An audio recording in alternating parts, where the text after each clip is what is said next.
गिरा अरथ जल बीच सम, कहियत भिन्न न भिन्न, बंदों सीता राम पद, जिन्हि परम प्रिय खिन्न।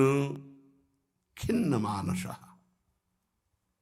किसी से कोई संबंध नहीं।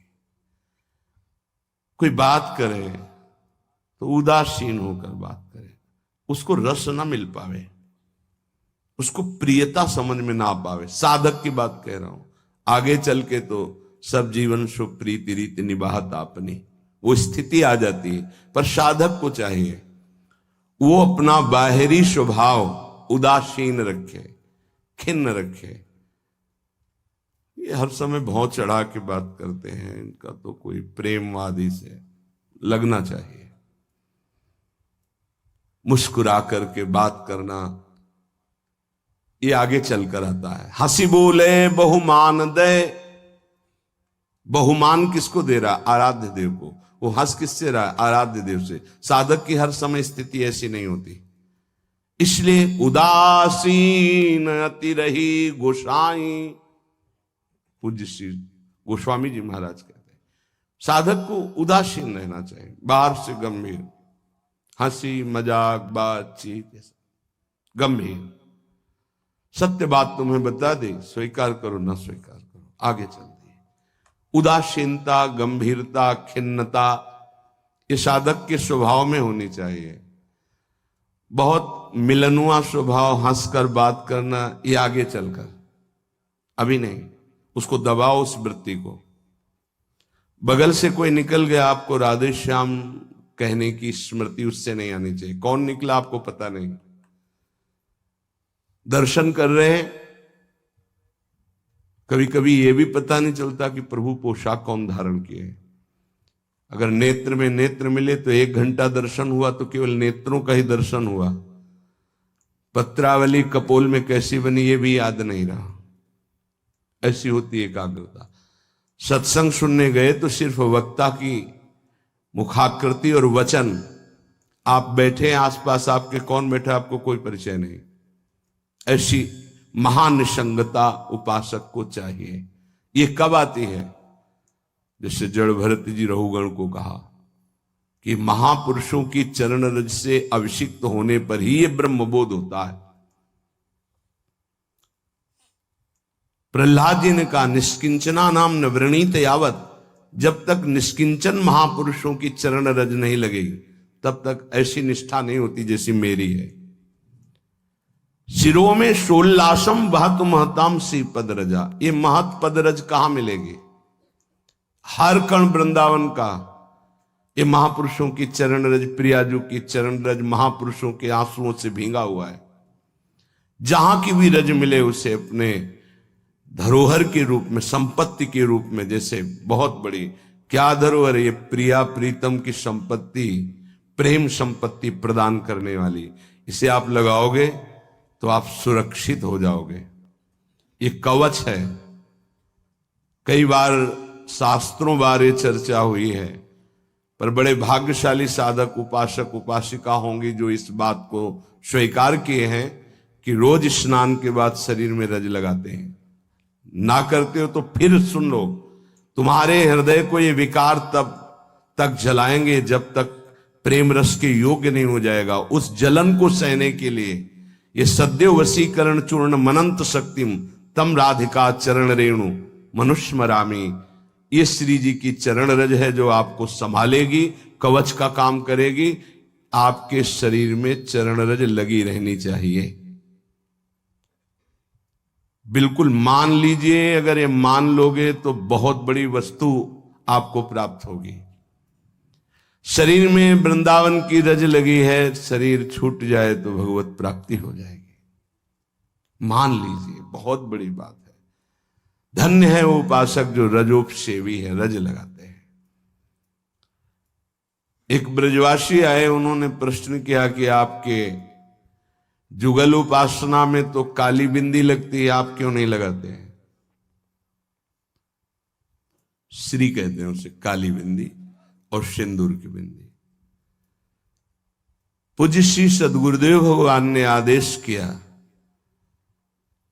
त्रिपुंड लगाते थे जब शरणागति का, कि हम आचार्य आज्ञा से चलते हैं। आचार्य ने पत्र में लिखा था, वृंदावन रजोप सेवी जोरी सुमिरन बाचनो, वृंदावन नित्य विहार चंदन लेनो। तो रजोप सेवी जोरी है तो रज का तिलक है, और बिहार चंदन जो प्रसादी है वो ये लगा है।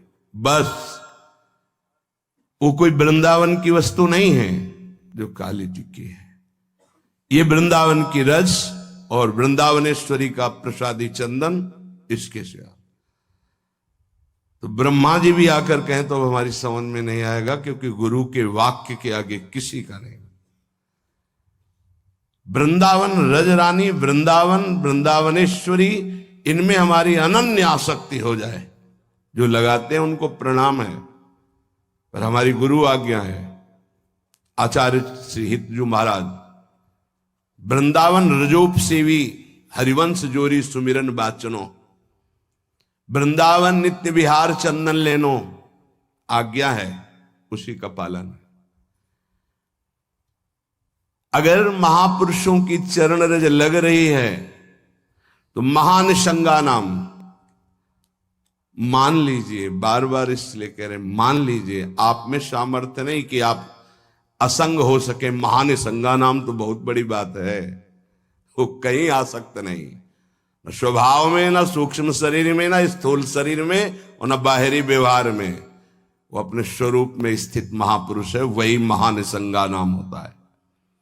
फिर क्या बोले? सहज मधुरात्म प्रिय कथा, अपनी प्यारी जी और प्यारे जी की कथा सुनते ही उसकी दशा बदल जाती है।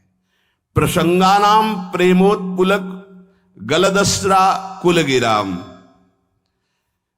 अश्रु प्रवाह हो रहा है, पुलकित तन हो रहा है, गदगद कंठ हो रहा है। ये सहज मधुरात्म, सहज मधुर रस प्रदान करने वाली प्रीतम की चर्चा सुनते ही, पद गाते ही दशा बदल गई। कैसे हुआ? बोले महापुरुषों की चरण रज का प्रभाव। अपारे श्री वृंदावन रस महाब्धो विहरताम, इस महाप्रेम रस के अपार समुद्र में विहरण करने वाली जो जुगल जोरी विहार करने वाली श्री श्यामा श्याम है, इनके प्रेम में जो उल्लसित है, उनकी चरण रज सदैव मेरे माथे पे लगी रहे। तो सदा राधा कृष्ण प्रणय पुलकासुद गमभृतहा, राधा नाम सुनते ही रोमांच हो गया, अश्रु प्रवाह होने लगा।